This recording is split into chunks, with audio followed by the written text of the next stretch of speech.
Ceci est un livre audio autogénéré par Google. Chapitre 1, de la préhistoire au XIe siècle. La préhistoire. Les mouvements de l'écorce terrestre firent apparaître les premières îles dans ce qui est aujourd'hui le Myanmar, bien avant l'émergence des êtres vivants dans la région de Maïtekaïna, il y a 700 à 800 millions d'années. Les collines, les vallées et des montagnes se formèrent. Ce qui est aujourd'hui l'État Shan, apparut il y a 400 millions d'années. Puis, ces terres furent immergées et ne réapparurent qu'il y a 250 millions d'années, lors du réchauffement de la planète. Le sol était d'une grande pauvreté et ne possédait que très peu d'arbres. Durant la phase entre 230 et 70 millions d'années, d'importants mouvements du sol se produisirent, créant les masses montagneuses mais faisant disparaître les reptiles géants qui y étaient nombreux. Les plaines alluviales apparurent à partir de 40 millions d'années, et la physionomie du pays se rapprocha de son aspect actuel.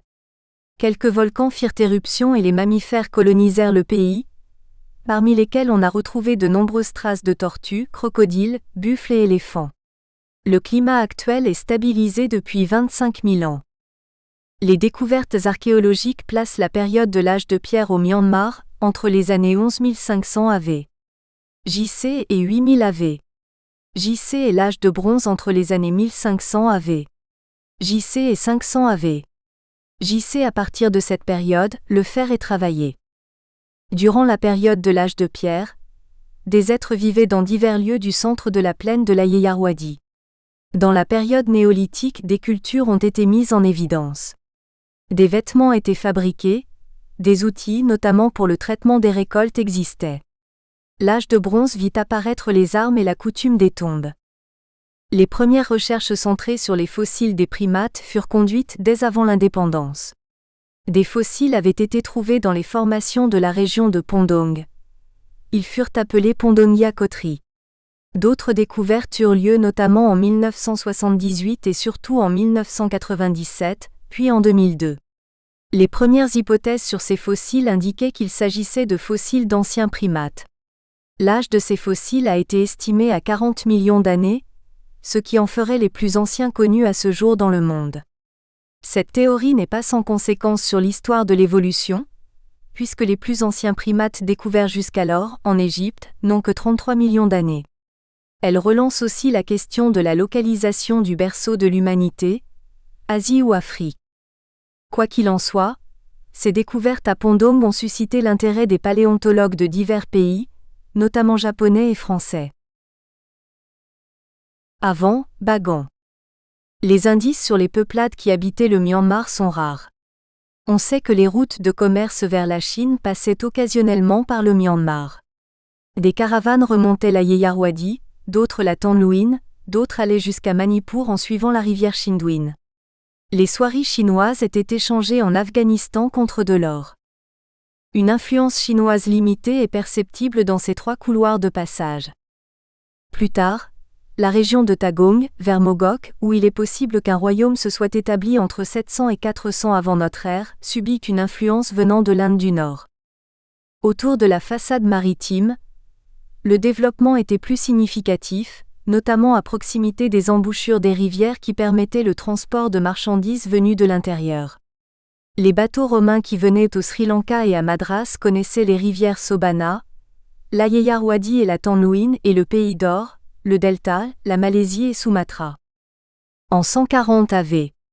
JC, Ptolémée mentionne une métropole appelée Tugma qui pourrait être Tagong. Piaille était également connu des Chinois qui savaient son existence dès le IIIe siècle. Les Perses et les Arabes mentionnent des productions de textiles et de bois odorants en Basse-Birmanie au IXe siècle. Ils furent impressionnés par le nombre d'éléphants du roi, ainsi que par la présence de nombreux rhinocéros dans les forêts.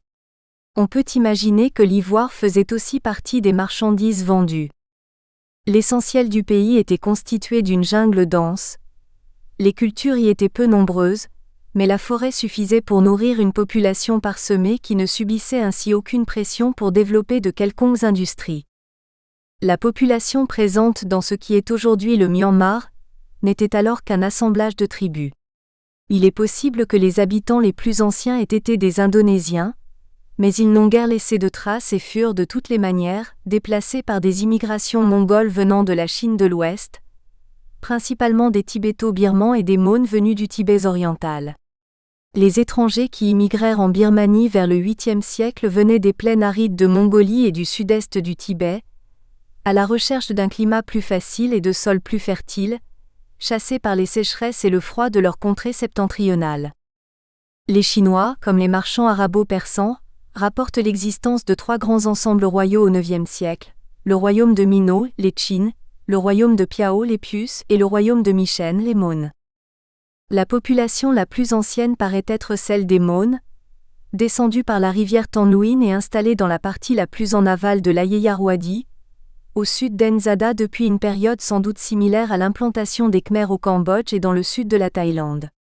Mônes et Khmers forment la même ethnie et utilisent le même langage. La ville principale de l'implantation Mône est Zaton. Les Mônes étaient alors certainement la peuplade la plus avancée du pays.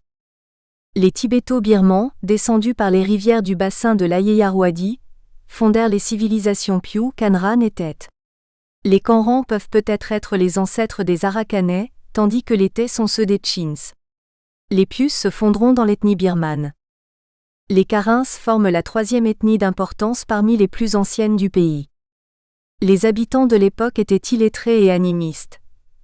Ils vivaient au sein de toutes petites unités dispersées, sans lien administratif d'aucune sorte. Seules les fumées des feux qu'ils allumaient devaient témoigner d'une présence humaine disséminée dans une nature riche mais hostile. La langue birmane fait partie de la famille tibéto-mongole. Toutefois, aucune inscription antérieure à 500 n'a été trouvée. L'écriture a cependant dû arriver vers 300, lorsque les premiers Indiens menaient leur expansion. Les plus anciennes inscriptions Pius ressemblent à l'écriture Kadamba, alors utilisée à Goa. Avec l'écriture, les Indiens apportèrent une influence juridique et culturelle. Ils installèrent des comptoirs commerciaux sans doute à Yangon, Zaton et Piaille. Loin de ressembler à une conquête, cette pénétration était le fait de personnes seules, généralement bienvenues. Les quelques implantations plus nombreuses ne posèrent d'ailleurs pas de problème dans un pays d'aussi faible densité démographique. Cette influence indienne est retrouvée dans le double nom de nombreuses villes, un nom local et un nom indien. Ainsi, Bago portait le nom indien de Hussa. Les quelques traditions mongoles que les immigrants avaient pu apporter s'effacèrent devant la culture indienne. Les immigrants indiens venaient au nord par l'Assam, au sud de Madras par mer. Il n'est pas exclu que le terme de Talin, qui désigne généralement les Mônes, soit à l'origine un dérivé de Telangana, le nom d'une région proche de Madras, d'où venaient la plupart des immigrants de la Basse-Birmanie, après que les Mônes avaient fusionné avec des groupes d'origine indienne pour développer la place de Zaton. Sur le plan religieux, l'hindouisme strictement personnel que professaient les immigrants indiens et qui n'avait quasiment pas d'influence sur le reste de la population locale, commença de subir l'influence bouddhiste après la conquête de Telangana par l'empereur Ashoka en 261 avant notre ère. Au 5e siècle, le Hinayana, à l'origine du bouddhisme Theravada, se développa dans la région de Madras. Il se propagea très lentement parallèlement au brahmanisme, qui resta longtemps la principale source de manifestations religieuses que l'on puisse distinguer. Ces courants religieux n'affectaient pas la population ordinaire des villages, qui respectaient les esprits représentatifs des éléments de la nature. Les groupes ethniques. Les groupes ethniques, ainsi que les langues qu'ils parlent sont très nombreux au Myanmar. On en dénombre entre 100 et 150 selon les définitions. On citera quelques-uns des plus nombreux et des plus présents dans l'histoire du pays. Les principaux groupes ethniques peuvent être classés en 2 catégories. La première est constituée des peuplades attirées par les conditions climatiques favorables à la riziculture inondée. Les Pius, les Bamas, les Mônes et même les Chants appartiennent à ce groupe. Ces ethnies développent une structure sociale élaborée qui tend à promouvoir des organisations collectives. La seconde est constituée des montagnards comme les Karins, qui pratiquent, tout au moins au début, des cultures sur brûlis et ne développent aucune organisation sociale autre que de caractère tribal. Les Pius. Également appelés Tirkuls par les Mônes ou Piaos, les Pius sont vraisemblablement les ancêtres des Birmans au sens ethnique du terme. On trouve trace de cette civilisation dans des textes chinois au IVe siècle. Toutefois, la langue Piu était distincte de la langue birmane. Les Pius sont des Tibéto-Birmans qui commencèrent à descendre vers le Myanmar au 1er siècle AV. Il semble que les Chinois, lorsqu'ils se référaient au Myanmar, parlaient principalement des Pius. Leur langue était structurée et survécut jusqu'au XIIIe siècle, où elle fut supplantée par le birman. Au IXe siècle, le Myanmar, selon les Chinois, comprenait 18 États et 9 villes Pius. Plusieurs villes ont été successivement considérées comme capitales. Fondée en 638, à 6 km à l'est de l'Ayeyarwady, aujourd'hui à Maosa près de Piaille, par un roi légendaire appelé Deutabong, qui signifie roi, mais dont le nom réel n'est pas connu et qui fut le premier de la dynastie de Vikrama, Tayekitaya est la première grande capitale du Myanmar. Elle se situe à 250 km de la mer, juste au-dessus du nœud qui divise les bras de la rivière pour former le delta et donc entre la zone sèche du nord et la zone humide du sud. Ce choix était aussi imposé par le caractère alors impraticable du delta. Centre d'un royaume, elle disposait de communications vers l'extérieur, notablement vers Manipur au nord-ouest. La limite du territoire des Pius avec Nanchao était approximativement où se trouve aujourd'hui la frontière entre la Chine et le Myanmar. L'écriture Piu utilise des signes ressemblant aux écritures du sud-ouest de l'Inde, ce qui montre l'influence de l'Inde, au moins sur le plan du langage. Tayekitaya possédait de nombreux temples bouddhistes et hindouistes, dont certains peuvent être considérés comme les prototypes miniatures des futurs grands temples de Bagan. La ville était entourée de hauts remparts décorés de statues. 3 grandes pagodes placées à l'extérieur jouaient un rôle dans la sécurité de la ville. Des rizières étaient situées à l'intérieur des murs, permettant un approvisionnement minimum en cas de siège. Les constructions et les biens de Tayekitaya furent plus tard récupérés et vendus, le plus souvent à Bagan.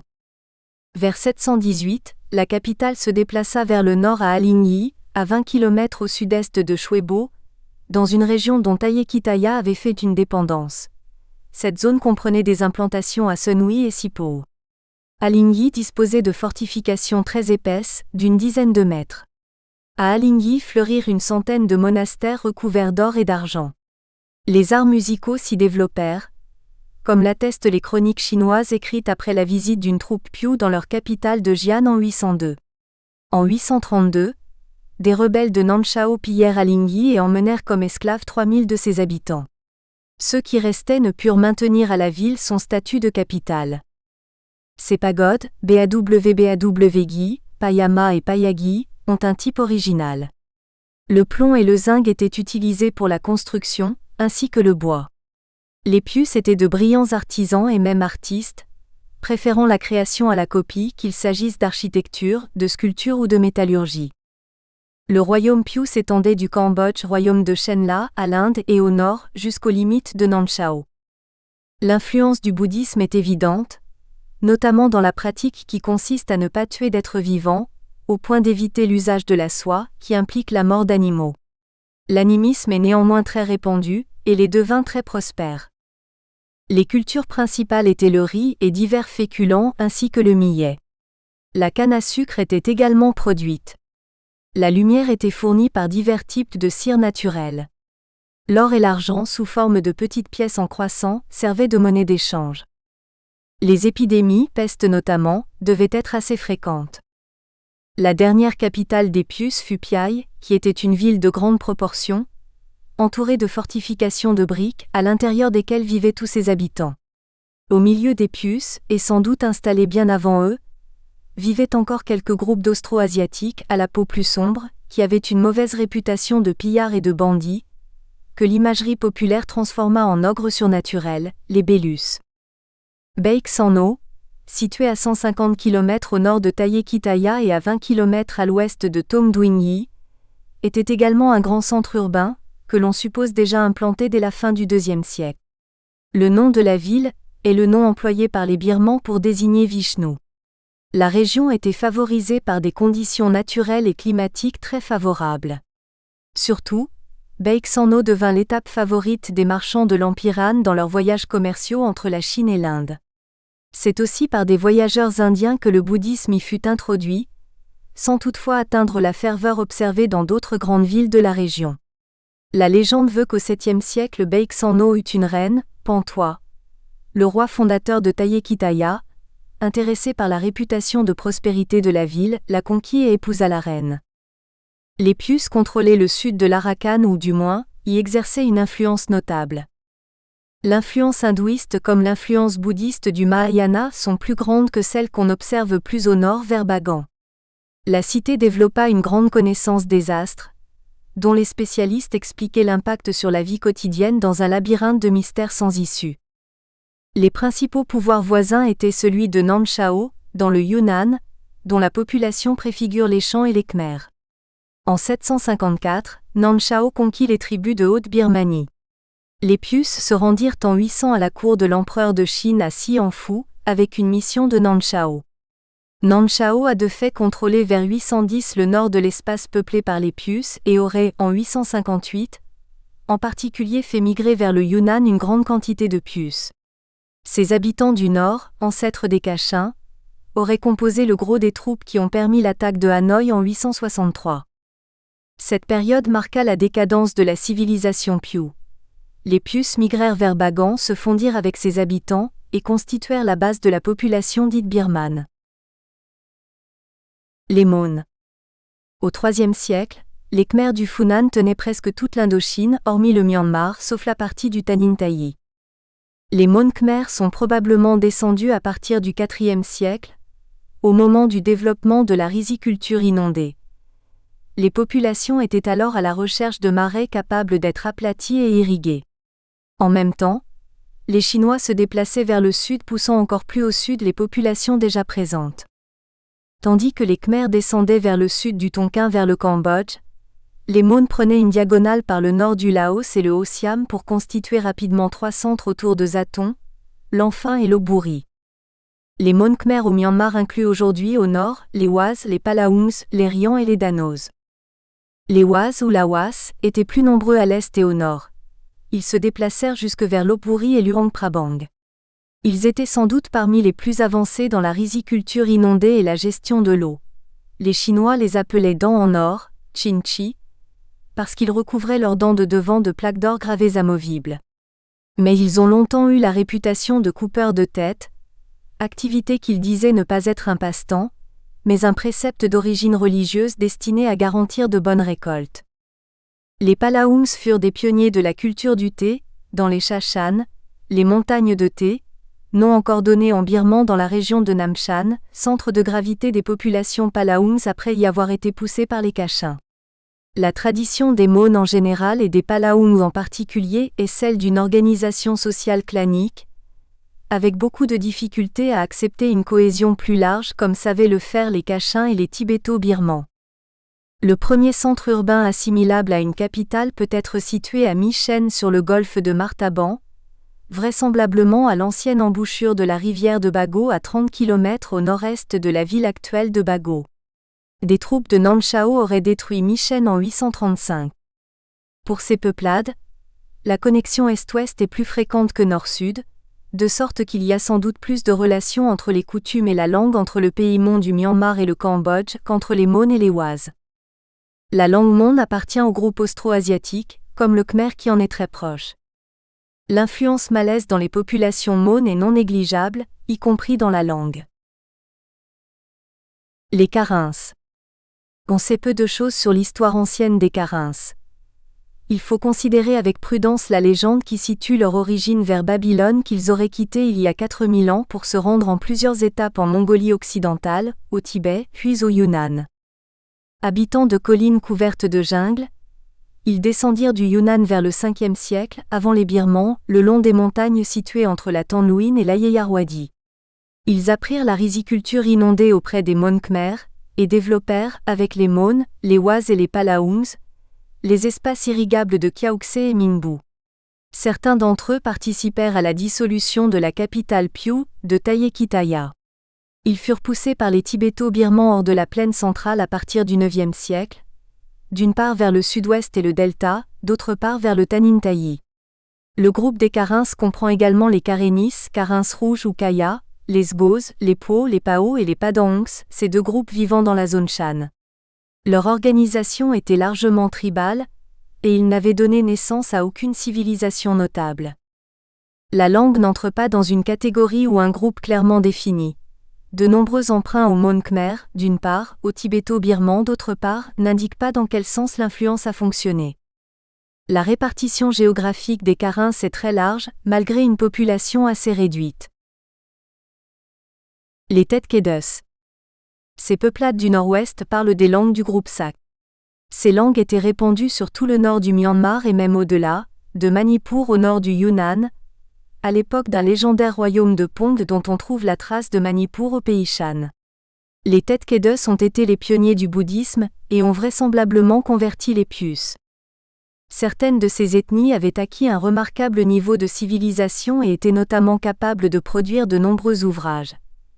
Ils travaillaient la soie, le fer, distillaient l'alcool, façonnaient le bois, récoltaient le sel, pratiquaient la pêche. Ils produisaient également des ustensiles, des pots en céramique et taillaient la pierre. Ils étaient connus pour la construction des bateaux. Parmi les coutumes, on note l'existence d'un dortoir pour les jeunes du village. Ils étaient également célèbres pour la taille de leurs oreilles. Au début de l'empire de Bagan, les Tetkedes prospéraient autour de la ville de Tagong, sur la rive est de l'Ayeyarwady, à 80 km au sud-est de Pinlbu. Les Kedes conservèrent assez longtemps une certaine puissance, jusqu'en 1228 où une lourde défaite par les troupes de Bagan précipita leur déclin.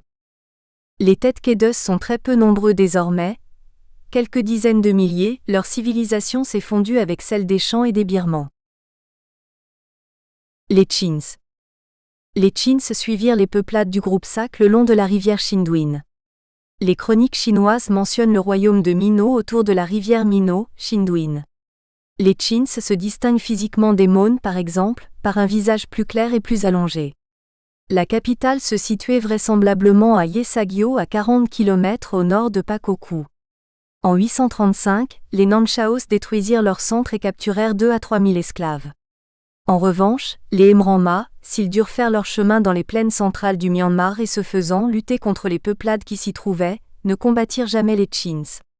Y compris au temps de la dynastie de Bagan, ils les considérèrent comme alliés, et ne cherchèrent pas à contrôler leur territoire au-delà de Moniwa et d'Alon. Au XIIIe et XIVe siècle, les invasions mongoles puis Chans repoussèrent les Chins vers les collines qui s'étendent sur 1100 km du mont Saramati au cap Negrais. Les Chins sont aujourd'hui disséminés sur toute cette étendue. De nombreux Chins vivent également en Inde. Les Chins ont particulièrement développé la culture du riz en terrasse, ainsi que du maïs, souvent de manière itinérante, aidés par le caractéristique buffle à corne droite, le mitan. La langue Chin appartient au groupe linguistique tibéto-birman. La religion qu'ils pratiquaient était un animisme très primitif. Les Mareus et les Kaumi. Cette famille ethnique s'apparente aux Chins. Les Mareus sont de peau sombre mais avec des traits plus caucasiens que mongoloïdes. Ils s'installaient au sommet des collines et étaient animistes. Les Mareus vivaient de cueillette et de chasse plutôt que de production agricole. Leur langage est assez proche du birman, même si de nombreuses autres influences l'ont affecté. Les Arakanais. Il n'est pas certain que les Arakanais fussent descendus de la Chine comme la plupart des autres ethnies. Il est plus probable qu'ils aient été peu à peu poussés vers les collines de l'ouest ou des régions Chine par les nouveaux arrivants. Ils ne doivent pas être confondus avec les immigrants du monde indien, un groupe d'envahisseurs musulmans qui occupèrent le Bengale au XIIIe siècle. Certains d'entre eux poursuivirent leur route vers l'Arakan où ils détruisirent le dernier royaume bouddhiste de Patikara. Les Nagas. Les Nagas appartiennent au groupe tibéto-birman. Ils sont situés à cheval sur la frontière indo-birmane mais sont plus nombreux du côté indien. Les Bamas. Le groupe linguistique Bama-Lolo, de la même famille que le Chin, Sak ou Karen, se divise toutefois. On trouve des ramifications au nord-ouest de la Chine dans l'ancien royaume de Sissia qui fut détruit par les Mongols en 1226. La langue est proche du tibétain, mais possède des points de rencontre avec le chinois. On a établi un rapprochement avec les peuplades de la vallée de Tao et des collines de Panshan, qui ont laissé des outils et des bijoux remarquables 2000 ans AV. JC. La connexion linguistique est aussi évidente avec le Shan et le siamois, les échanges de mots ayant été nombreux entre les deux groupes. Les habitants de Nanchao devaient être apparentés avec les Lolo. Longtemps dispersés et servant de supplétifs des armées de Nanchao, certains d'entre eux profitèrent de la campagne de 832 contre les Chins pour s'enfuir le long des plaines centrales du Myanmar. Les Bamas développèrent les régions de Kyaukse et Bamo, avant de fonder Bagan en 850. Les Lolo proprement dits sont encore dispersés en Chine.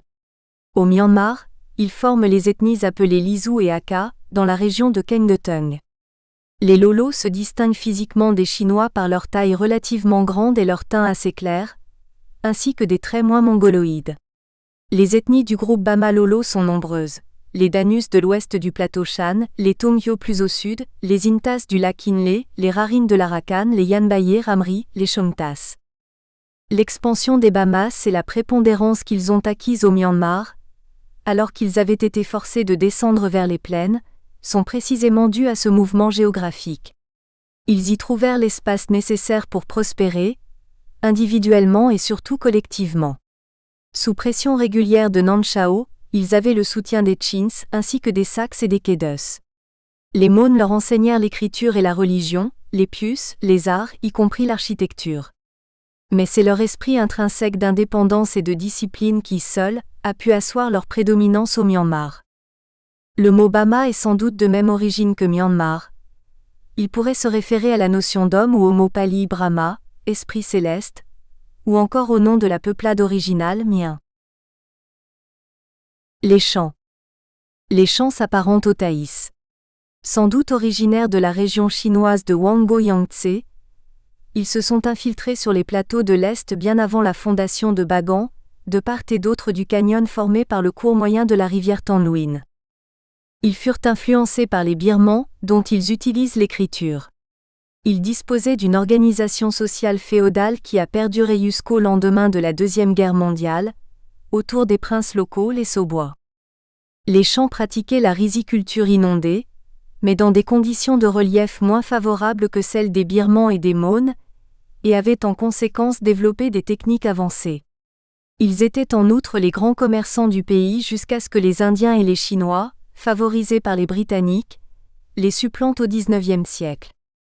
L'influence croisée entre les Chants et Nanchao se retrouve dans les noms de certaines villes du nord dont l'origine Shan est claire. Tagong étant Shan Takaung, Mogong et Monkaung. Les noms des gouverneurs de Bagan, les Piusawti, noms Shan chinois, au 7e et 8e siècle, sont identiques aux noms des chefs de la dynastie Meng de Nanchao. Pour autant, Nanchao n'était pas une civilisation culturellement très développée et l'influence Shan chinoise s'arrête là. Les Chants partagent ce qui est aujourd'hui l'État Shan avec d'autres ethnies. Ils y sont d'ailleurs minoritaires. Ils sont en revanche présents de manière significative dans d'autres États du Myanmar. Ils sont en quasi-totalité bouddhistes et ont été le plus souvent alliés des Bamas. Les Kachins. Ce groupe ethnique demeure assez morcelé, vivant dans le nord, l'État Kachin, mais aussi largement dans l'État Shan. Ce groupe comprend aussi les Jinpos, nom parfois donné à l'ensemble des Kachins. Les langues sont également variées et parfois inintelligibles entre elles. Les Kachins pratiquaient les cultures itinérantes sur brûlis. L'introduction du bouddhisme. L'empereur Asok introduisit le bouddhisme en Inde méridionale à partir de 260 AV. JC. Cette influence a pénétré au Myanmar où l'on en trouve des traces dès le IVe siècle. Avant que ne soient introduits de Zaton les préceptes du bouddhisme Theravada, l'influence surtout au nord était mahayaniste et devint forte à partir du... Nous espérons que vous avez apprécié cet aperçu. Pour continuer à écouter ce livre audio sur Google Play Livres, utilisez le lien dans la description de la vidéo.